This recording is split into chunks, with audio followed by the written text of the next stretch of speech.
Hello, and welcome to the Vlogging Pod. Today, we're going to talk about the Commerce Secretary Howard Lutnick.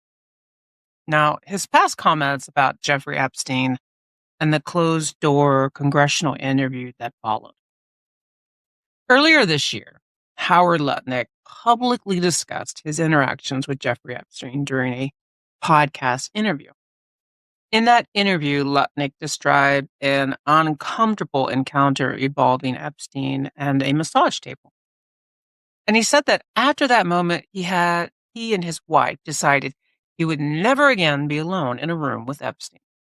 But after the Department of Justice released additional Epstein-related materials, questions began surfacing about whether Lutnick's public version of events matched records showing continued contact with Epstein years later, including reporting meetings and a 2012 visit to Epstein's private island after Epstein's 2008 conviction.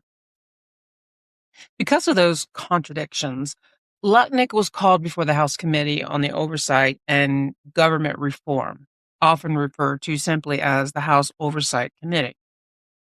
On May 6, 2026, Lutnick appeared before the committee in a closed-door transcribed interview tied to the committee's Epstein investigation. Now, this was not a public hearing. There was no public cameras, no public live stream, no public video release. Instead, lawmakers questioned Lutnick behind closed doors while a written transcript was created. According to reporting afterward, Lutnick answered nearly 400 questions during the session. And reports stated that the transcript was expected to be released later. Now, as of this recording, that the transcript has not publicly been released. So right now, Americans are left relying on comments made afterwards by the House members who were inside the room. And those comments, well, they're explosive. Before I get started, first, please forgive me on pronunciations because I am sure that I will misrepresent the names. Representative Ro Khanna of California said afterward, quote, "If you saw the exchanges that my colleagues had with him, you would see he made a farce of the English language."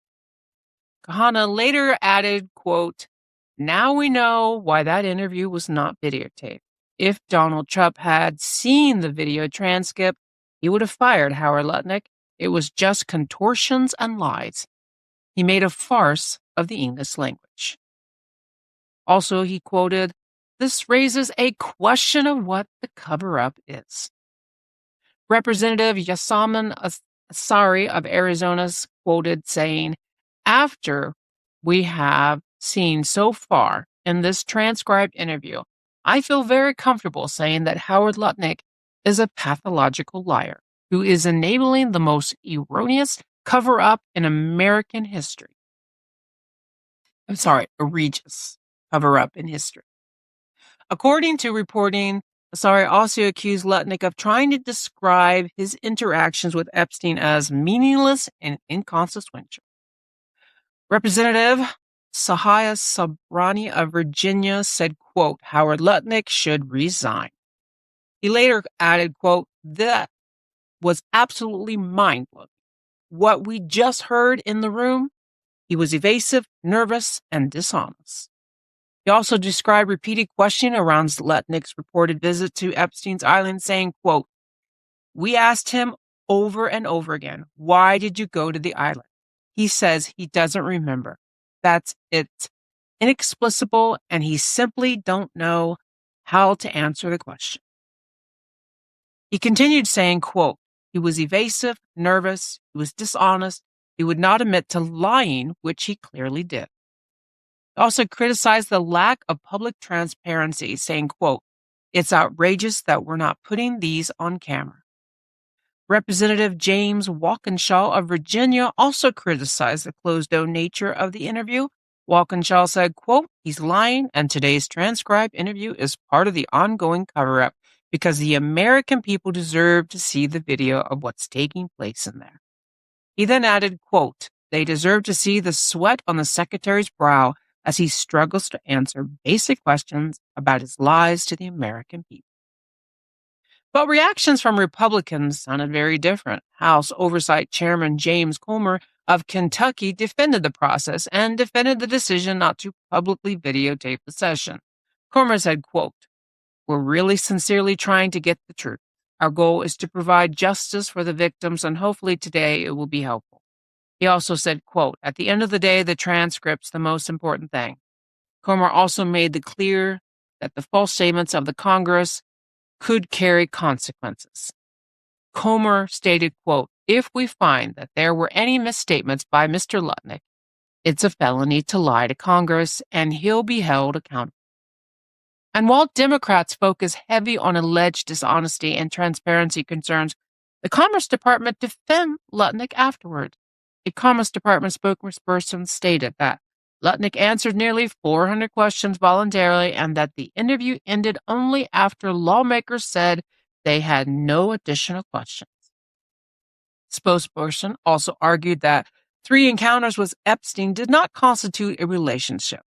So at this point, because the transcripts itself still have not been publicly released, Americans are left trying to piece together what happened inside the room based on statements from lawmakers, reporters, and official spokespeople afterward. And regardless of political party, that raises a large question about transparency.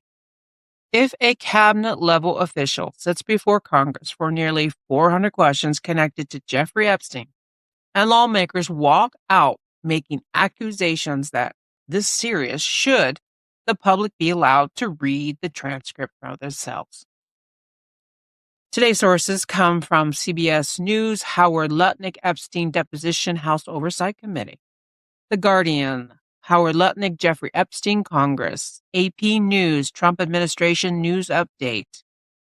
Washington Post, Lutnick testifies before congressional panel investigation. Spectrum Local News, Howard Lutnick voluntarily transcribed deposition, House Oversight Committee, Jeffrey Epstein investigation. TRTworld.com article 6A, 4A, 5A, 154C3. Thank you for listening. Until next time, bye-bye for now.